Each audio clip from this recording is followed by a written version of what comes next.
Comrades, ఈరోజు రాజధాని అమరావతి అభివృద్ధి పనులు శరవేగంగా జరుగుతున్నటువంటి సమయంలో సిఆర్డీఏ కమిషనర్ బదిలీ రాష్ట్ర వ్యాప్తంగా చర్చనీయాంశంగా మారింది. ఈరోజు ఆ అంశం మీద తెలుసుకునే ప్రయత్నం చేద్దాం. అమరావతి రాజధాని అభివృద్ధి పనులు వేగంగా కొనసాగుతున్నటువంటి సమయంలో పరిపాలనా మార్పులు కొత్త వివాదాలకు తెరతీసిందనే చెప్పాలి. ముఖ్యంగా ఏపీ సిఆర్డీఏ కమిషనర్గా ఉన్నటువంటి కన్నబాబు బదిలీ నిర్ణయం అధికార వర్గాల్లోనే కాకుండా రాజధాని ప్రాంతంలో ప్రస్తుతం చర్చనీయాంశంగా మారింది. వైసీపీ ప్రభుత్వ హయాంలో దాదాపు 5 ఏళ్ల పాటు నిలిచిపోయినటువంటి అమరావతి అభివృద్ధి పనులు కూటమి ప్రభుత్వం ఏర్పడిన తర్వాత మళ్లీ వేగం పుంజుకున్నాయి. ప్రస్తుతానికి కీలకమైనటువంటి మౌలిక వసతుల నిర్మాణం, ప్రణాళికల అమలు దశలో ఉండగా ఈ పరిపాలనపరమైనటువంటి మార్పులు ఈ పనుల మీద ప్రభావం చూపే అవకాశాలు కనిపిస్తా ఉన్నాయి. అదే క్రమంలో ఆ రాజధాని ప్రాంత రైతుల నుంచి కూడా ఆందోళనలు అయితే వ్యక్తమవుతా ఉన్నాయి. రాజధాని అభివృద్ధికి సంబంధించినటువంటి సంస్థల మధ్య సమన్వయం లోపించడం చాలా స్పష్టంగా కనిపిస్తూ ఉంది. సిఆర్డీఏ, ఏడీసీఎల్, ఏజీఐసీఎల్ మధ్య ఈ అధికారాల విభజన నేపథ్యంలో ఆధిపత్య పోరు పెరిగినట్లుగా కూడా గత కొంతకాలంగా మనకు చాలా స్పష్టంగా అర్థమవుతా ఉంది. ఇటీవల ఈ పోరును ఒక కోల్డ్ వార్గా పేర్కొంటూ ఒక పత్రికా కథనాలు కూడా పెద్ద ఎత్తున ప్రచురమైనటువంటి పరిస్థితి అయితే ఉంది. ఈ పరిణామాల మధ్య సిఆర్డీఏ పరిధి గణనీయంగా తగ్గిపోయింది. ఒకప్పుడు రాజధాని అభివృద్ధిలో కేంద్ర ప్రాంత పెద్ద ఎత్తున పోషించినటువంటి ఈ సిఆర్డీఏ సంస్థ ప్రస్తుతం భూముల వ్యవహారాలు, ప్రణాళిక వరకు కూడా దాని వరకే పరిమితమైనటువంటి పరిస్థితి అయితే ఉంది. మిగతా కీలక పనులకు సంబంధించి ఇతర సంస్థలకు అధికారాలను బదాయించడంతో ప్రస్తుతం పరిస్థితి మరింత క్లిష్టంగా మారింది. రాజధాని ప్రాంత రైతాంగ సమస్యలు ప్రస్తుతం అత్యంత కీలక అంశంగా మారాయి.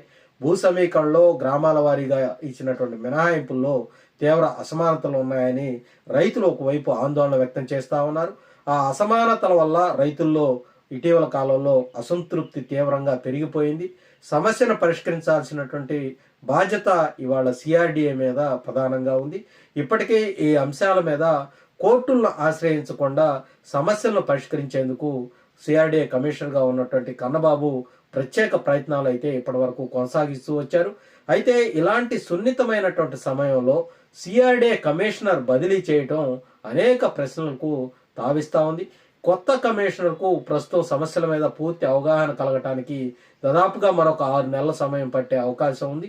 ఇది రైతుల సమస్య పరిష్కారం మరింత ఆలస్యం అవుతుందన్నటువంటి ఆందోళన కూడా వ్యక్తమవుతున్నటువంటి పరిస్థితి.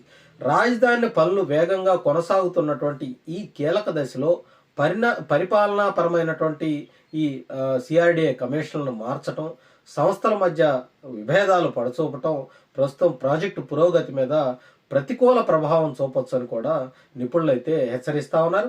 మొత్తంగా చూసుకున్నట్లయితే అమరావతి అభివృద్ధి ఒక కీలక మలుపులో ఉన్నటువంటి వేళ ఈ పరిపాలనాపరమైనటువంటి నిర్ణయం, ఆ సంస్థల మధ్య సమన్వయం అత్యంత అవసరమని చాలా స్పష్టంగా అందరూ కూడా చెప్తున్నటువంటి మాట.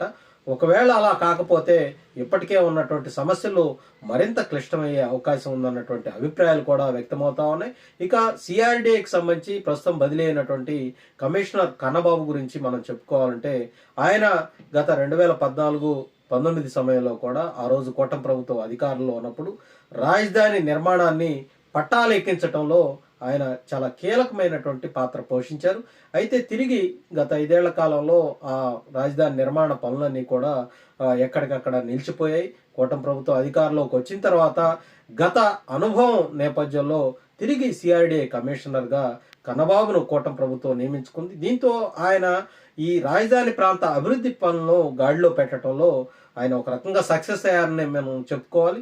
ఇప్పటికే పెద్ద ఎత్తున రాజధాని ప్రాంతంలో రాజధాని ఆ ప్రణాళికకు తగ్గట్టుగా పనులన్నీ కూడా వేగవంతంగా కొనసాగుతున్నటువంటి పరిస్థితి అయితే ఉంది. ఈ క్రమంలో అక్కడ ఉన్నటువంటి లోటుపాట్లు కావచ్చు, సమస్యలు కావచ్చు, రైతుల యొక్క ఇబ్బందులు కావచ్చు, ఇవన్నీ కూడా పూర్తి స్థాయిలో అవగాహన కలిగిన వ్యక్తిగా సిఆర్డీఏ కమిషనర్ కన్నబాబు ఉన్నారు. మరి వాళ్ళ యొక్క సమస్యలు పరిష్కారం అవుతా ఉన్నాయి అన్నటువంటి నేపథ్యంలో ఆయన అకస్మాత్తుగా బదిలీ చేయటం ప్రస్తుతం అక్కడ ఉన్నటువంటి రైతాంగం కొంత అసంతృప్తి వ్యక్తం చేస్తున్నటువంటి పరిస్థితి అయితే ఉంది.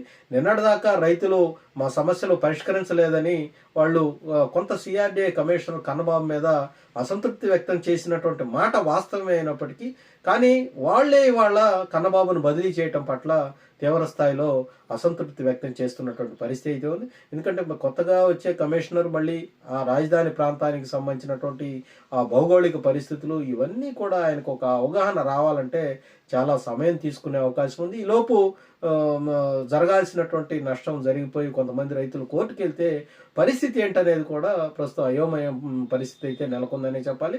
ఏదేమైనప్పటికీ ప్రభుత్వం పరిపాలనా పరమైనటువంటి నిర్ణయంలో భాగంగా సిఆర్డీఏ కమిషనర్ కన్నబాబును బదిలీ చేసినప్పటికీ ఇప్పటికే అటు నారాయణతో పాటు ఎంపీగా ఉన్నటువంటి పెమ్మసాని చంద్రశేఖర్, ఎమ్మెల్యేగా ఉన్నటువంటి శ్రావణ్ ముగ్గురితోటి ఒక సమన్వయ కమిటీని వేసి రాజధాని పనులు, అక్కడ ఉన్నటువంటి రైతాంగ సమస్యలు వీటి పరిష్కరించే దిశగా ప్రభుత్వం ముందుకు కదులుతున్నటువంటి నేపథ్యంలో కన్నబాబు లేనటువంటి కొరత లేకుండా చూడాల్సినటువంటి బాధ్యత ఇవాళ ప్రభుత్వం మీద ఉంది. ప్రభుత్వం కూడా గతంలో ముఖ్యమంత్రి చంద్రబాబు నాయుడు ఏ విధంగా అయితే ప్రతి సోమవారం కూడా పోలవరం అనే కార్యక్రమాన్ని ఏ విధంగా చేపట్టి ఆ రోజు 2014-19 మధ్య పోలవరం ప్రాజెక్టును ఏ విధంగా పరుగులెత్తించారో ఇవాళ దాదాపుగా ఈ కూటమి ప్రభుత్వం అధికారంలోకి వచ్చి రెండేళ్ల కాలం పూర్తయింది.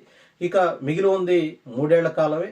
ఈ 3 ఏళ్ల కాలంలో సాధ్యమైనంత మేర అమరావతికి సంబంధించి రాజధాని నిర్మాణానికి సంబంధించి ఒక రూపురేఖలు ఈ 3 ఏళ్ల కాలంలోనే తీర్చిదిద్దాల్సినటువంటి బాధ్యత ఈ కూటమి ప్రభుత్వం మీద ఉంది.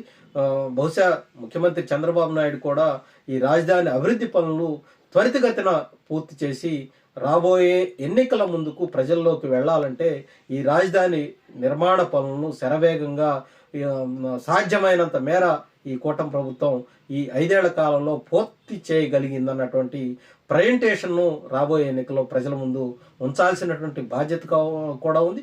కాబట్టి ముఖ్యమంత్రి చంద్రబాబు నాయుడు కూడా గతంలో పోలవరం కోసం ఏ విధంగా అయితే ప్రతి సోమవారం పోలవరం కార్యక్రమం పేరుతో ప్రత్యేక కార్యక్రమాన్ని చేపట్టారు, రాబోయే రోజుల్లో ఈ రాజధాని అభివృద్ధి పనుల మీద వారానికి ఒక రోజు ఆయన స్వయంగా రంగంలోకి దిగి ఒక రోజుని ఈ రాజధాని అభివృద్ధి పనుల పర్యవేక్షణ మీద కేటాయించాల్సినటువంటి అవసరం ఉందని కూడా ఇవాళ రాష్ట్రంలో ఉన్నటువంటి ప్రజలే కాదు, అక్కడ ఉన్నటువంటి రాజధాని ప్రాంతానికి భూములు ఇచ్చినటువంటి రైతులు కూడా తమ యొక్క అభిప్రాయాన్ని వ్యక్తం చేస్తా ఉన్నారు. ముఖ్యమంత్రి చంద్రబాబు నాయుడు కావచ్చు, అలాగే డిప్యూటీ సీఎం పవన్ కళ్యాణ్, మంత్రి నారా లోకేష్ కూడా రాజధాని ప్రాంతంలో జరుగుతున్నటువంటి అభివృద్ధి పనుల మీద ప్రధానంగా దృష్టి కేంద్రీకరించాల్సినటువంటి అవసరం అయితే ప్రస్తుతానికి చాలా తప్పనిసరిగా ఉందని మనం చెప్పుకోవాలి. ఏదేమైనప్పటికీ కూడా ప్రభుత్వం బాధ్యతాయుతంగా వ్యవహరించి రాజధాని ప్రాంతంలో కన్నబాబులు లేనటువంటి లోటు కనిపించకుండా రాబోయే రోజుల్లో అభివృద్ధి పనులను శరవేగంగా ముందుకు తీసుకెళ్తున్నటువంటి అభిప్రాయం అందరిలో అయితే ఉంది.